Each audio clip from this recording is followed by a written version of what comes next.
Is there anything you need to be self-nudged? What form of nudging works best for you? So perhaps to preface this question a bit, I'm going to go back into the book and to quote Amy Cuddy on how she thinks of self-nudging and what that means for her. So she says, by focusing on each moment in front of you, instead of the performance outcome, you slowly, incrementally nudge yourself toward becoming bolder, more authentic, more effective version of yourself. So this idea that, you know, the change is not this grandiose step or gesture, but it's in these small tweaks to your behavior, to your mindset, to your bodily reactions and posturing that we incrementally set ourselves up for being present in the moment. That it is something that takes time. So thoughts, Simon? Yeah, one that came to mind is I used to be really nervous when I was in front of a group of people trying to talk about any topic, right? And so one of the things I kind of told myself is that I need to get over this. I need to be better at this, right? For numerous reasons. And so obviously I did not know about the term self-nudging at that time. But one of the things I told myself is I need to be able to take small steps or baby steps to improve. And one of the ways that I did was I joined the Toastmasters club. Oh. Right, a lot of people, go to Toastmasters to overcome this, fear of public speaking, and that is definitely a very useful way, or very good way to do so, because you go you go there every week, and they make you stand in front of the group, and absolutely nerve-wracking the first few times, but as you do this thing more over and over again, you get a little bit more comfortable. And they do have a program, right? So it gets more and more difficult as you do more of those speeches and talks. And so those to me are kind of like considered as nudging, right? Because after every speech, they will give you feedback. They will give you ideas of how to make it better next time. And there's no harm, there's no danger in a sense, because we're all friendly there, right? So I would say that's one of the biggest I guess achievements in my life, at least, with be able to do a presentation or talk in front of a group of people is through joining a Toastmasters club. Yeah. So yes, great example, Simon. One of the things that I do to try to nudge myself or what have you is I like to, of course, I have a to-do list, and sometimes, like if I'm in my office or whatever, I also have a whiteboard, and I also will write down what I want to do for either that day or for that week. I'll write it down on the whiteboard, and then of course once I complete the task, I check it off.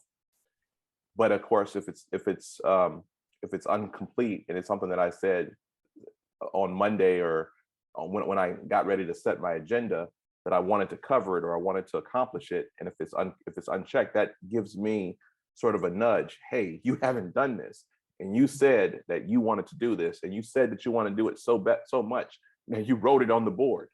And so I try to do little antidotes, like just write things down on a whiteboard, or even on which is more of a nudge than on a piece of paper, right? So like if I was just like a low level nudge from my perspective would be just writing it down on a to-do list, but then a higher level nudge would be actually putting it on a whiteboard or putting it in front of me so that I can see it on a continuous basis to remind myself that I want to accomplish this. Additionally, so those are a couple of things that are just nice little antidotes that you can do to sort of nudge yourself. But then I also have gotten into the habit of time boxing some of my activities so that I'm now getting reminders and whatnot on my phone, so that I can get like a reminder, hey, you said that you were going to do this. You said you're going to do this in an hour. And so not only do I try to time box it, but I try to time box it with 2 or 3 alerts or reminders to really make sure that I get it done. So I'll get an alert, in 15 minutes, you have to, go to the gym. So now I'm thinking to myself, oh, 15 minutes, I got to go to the gym. And it just makes me much more likely to actually implement that behavior or do that specific thing to sort of improve myself. So those are a couple of ways that I sort of use nudging, to sort of benefit me and to sort of help myself in order to form new habits, which is a recurring theme here. Anjannette, curious to hear your thoughts. Yeah, and thank you for bringing in the idea of accountability to Edwin, because that's not necessarily brought up in the book. And it makes it real. And it kind of bridges our last review where we reviewed Take the Stairs by Rory Vaden, which was framed a lot of the tools and the how-to in a very, I would say, authentic way, in a very real way. And it made it very accessible. And I think bridging that into our discussion of presence, I think forms a more well-rounded toolkit for us to be able to assess this idea of holding ourselves accountable and that discipline involved in showing up, because these self nudges, I think that they need to be, for me, in my experience of them, have to be recurrent. There has to be some accountability, and to go back into Rory Vaden's words, this throwing the ball over the fence, which some might think might not be a nudge, it might be like a push, but having that sense of now being accountable, like you were talking, Edwin, about putting it on a whiteboard. So it's in front of you, that it's not just a thought or not just in a calendar that you don't see open in front of you at all times. For me, that is, I think that's how I've taken the presence and self-nudging aspect of it into the real.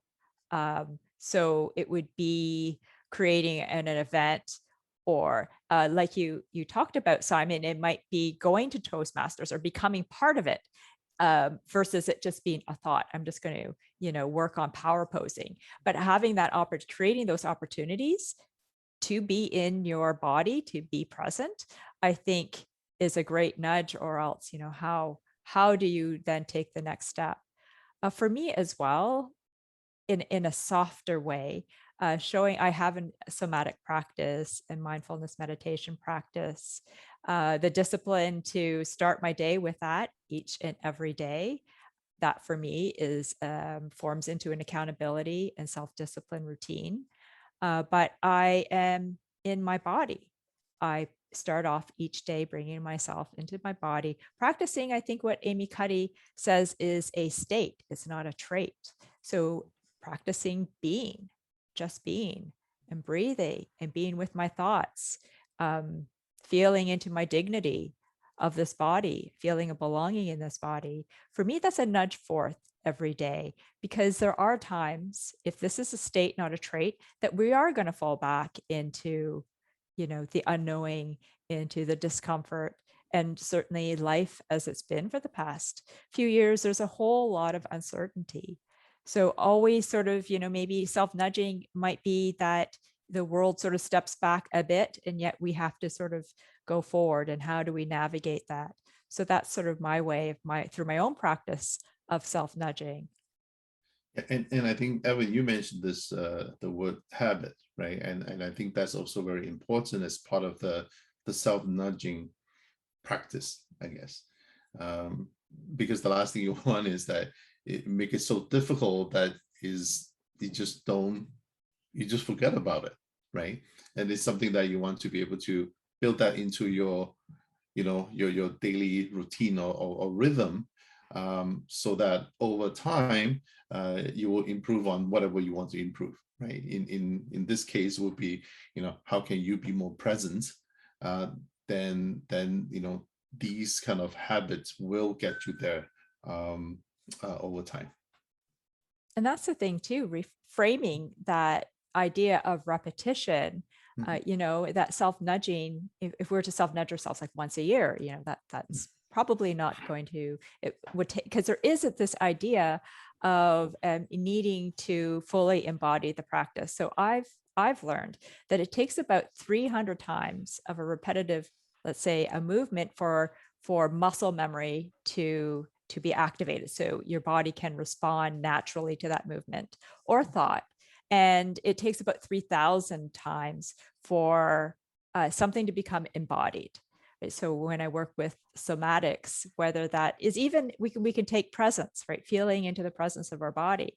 It's a very foreign thought to many folks, because we tend to become, we're very heady, we're very cerebral. So for us to power pose, this is going to be very awkward. So I think that there needs to be that acceptance and openness when we approach self-nudging too, as not to be so judgmental about it, because we might think, oh, I feel stupid in this pose, that starfish up, that it does take time. So I think that that's something important to acknowledge, bringing a little bit of self-compassion to the practice too, because it's so easy to give up, right? Doing starfish up, or those, I think she does the Wonder Woman pose. It takes time and repetition and discipline and habit.